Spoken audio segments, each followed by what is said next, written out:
Hello everyone, welcome back to my channel, and today in this video I would like to show you how to set Nvidia graphics card as a default graphics card in your PC or laptop. So let's begin our video. So guys, first of all you need to right click on your mouse in your home screen. Now you can see Nvidia control panel. So select it.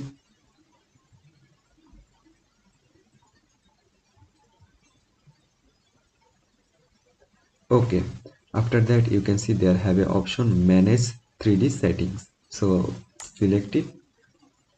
Now you need to go here and click it, and you need to select high performance Nvidia processor. Select it, and then you need to apply it.